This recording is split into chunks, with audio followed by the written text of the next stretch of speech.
Hello my viewers, welcome back to the channel, and by the video title you know what this video is about. Today we're just discussing of course some Steelers news and updates.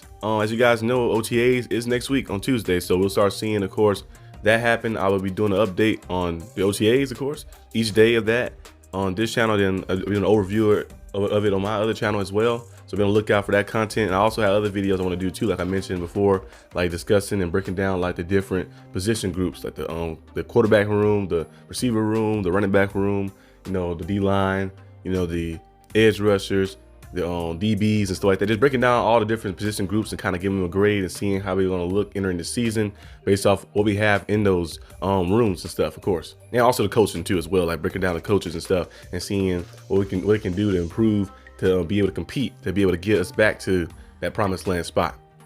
But as you guys seen, of course, the Steelers did sign another offensive lineman. Like I mentioned last time, they released what's his name? It was Leticus, I think, yeah. Leticus Smith got released, but they brought in Broker, Nick Broker, on a 1-year contract. He played last year's season with the Houston Texans, appearing in 12 games, including 9 of them in 2024.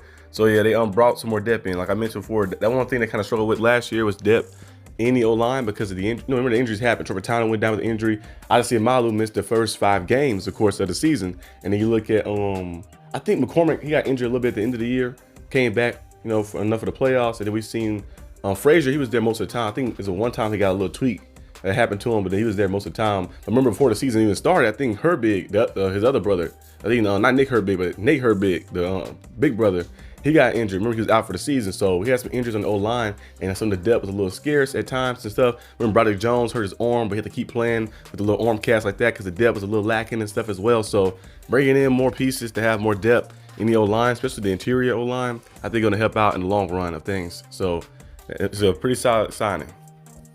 We also seen, of course, the Aaron Rodgers stuff, of course, still happening.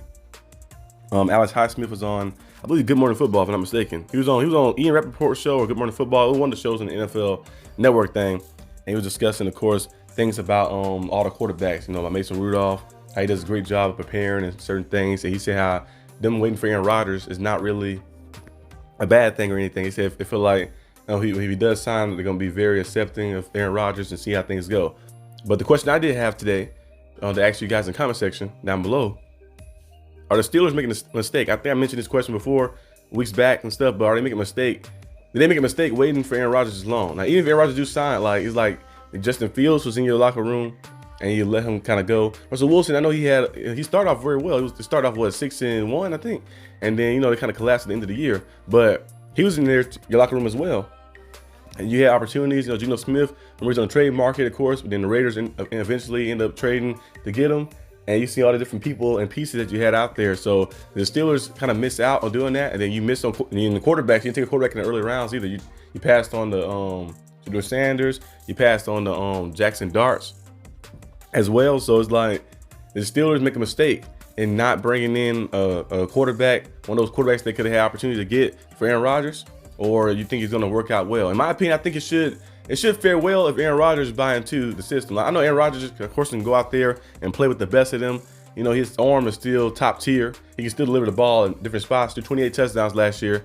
Some of that stuff was garbage time, of course, but he still threw 28 touchdowns last year. And they would make plays happen. But we also seen his mobility is very, very, very, very, very, one more time, very down.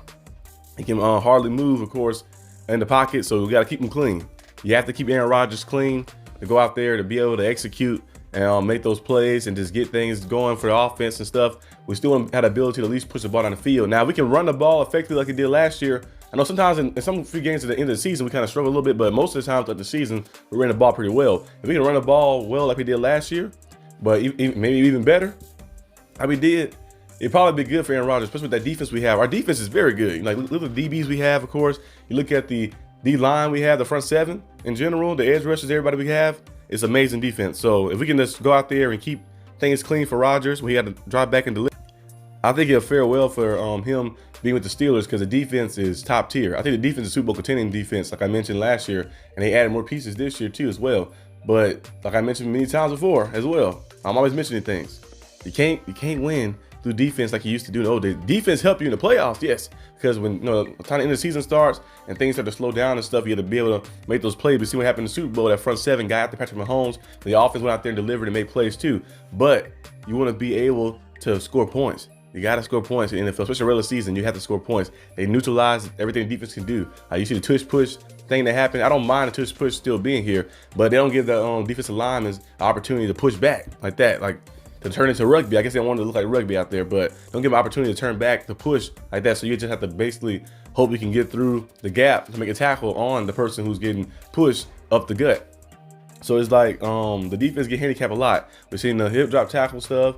Different things that happen with some of the hand fighting at the line of scrimmage. They changed that rule. That's like way, that's like our great grandparents' time. They changed the rule for that like that. They used to have where you can touch the receiver early on, and then they eventually switched that rule. I think Mel Blount was the person that kind of got them to switch that rule. He used to just destroy them. You watch some of that old stuff, he just destroyed them. I used to love watching that Steelers. I did have that 4-disc thing still over there somewhere. But that's beside the point. That's getting off topic. But like the defense is so like handicapped and neutralized. They can't really play like they want to play. So it's kind of hard to like play like the old Steelers 2008 that we love and we watching like that, like go out there and do things. And when maybe a big time fan like the early 2000s Steelers or the Steelers when I was a teenager a little bit, seeing the James Harrisons and all the stuff, cool things to go out there and make plays and stuff. When Taylor Brown was first getting acclimated, that team right there, like the NFL rules have changed over time like that. You don't see those bloodbath games, all that extra stuff. Because the defense are neutralized, so you can't play like you want to. So the Steelers putting all this money in defense is cool, but if it's not working out the past 2-3 years, it's kind of switch things up. They went out there and got DK Metcalf, which is cool, but you still kind of like in that same standpoint of like, you stop kind of where you was last year, maybe a little bit better.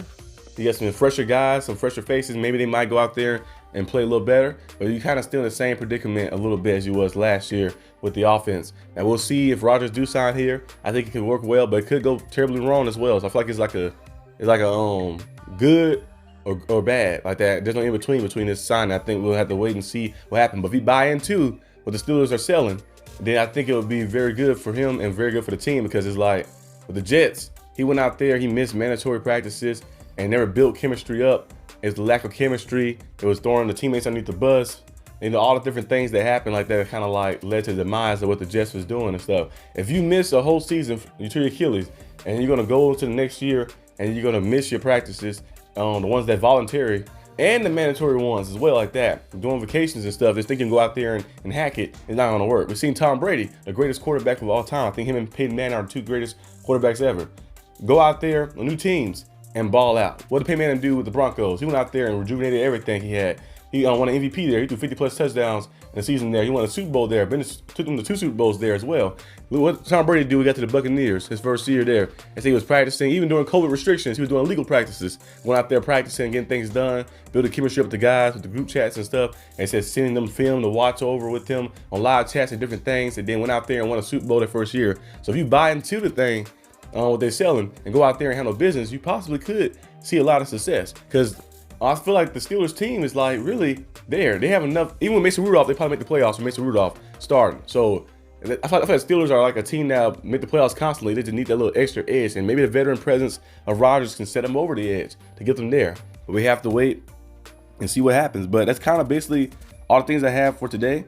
Hope you guys enjoyed this video. Leave a like and subscribe for more content. Also, I want to discuss. Oh yeah, I almost got one thing. Derek Harmon. I've seen Derek Harmon. I think he mentioned yesterday that he's very much excited to go against the Ravens. He says he loved seeing the rivalry and stuff with the Steelers and the Ravens. He said he can't wait to play Derrick Henry. I love that. He already ready. He already buying into being a Steeler, going out there and playing against our top rival in the division. And that'll be a good game like that, because the Steelers defense is good. The Ravens rushing attack is good as well. The Steelers front seven is good too now. And then you look at the Ravens secondary is real good. And we're going to see how things kind of match out with each other and stuff. So it should be a very good game to watch. But I can't wait to see him step on the field. First rivalry game, and see what happens, of course. Because I think the rivalry games is kind of what shows the rookies of the league, like, what is it really about, like that, like what this, like, what they kind of embody. The fans of the teams know, like some of these guys might be fans of the team, so they might know already. But some guys might not be fans of this team. They got drafted too. They might say, oh, I wasn't a fan of them growing up. But so they'll get the experience once they face somebody in that division and go play the Ravens or the Bengals or the Browns. They be like, okay, this is what they're talking about right here. I respect these guys, but I hate these guys at the same time. So I think it's kind of like that a little bit. But let me know down below what you guys think, of course. And I'll see you guys probably tomorrow on the channel. Peace out.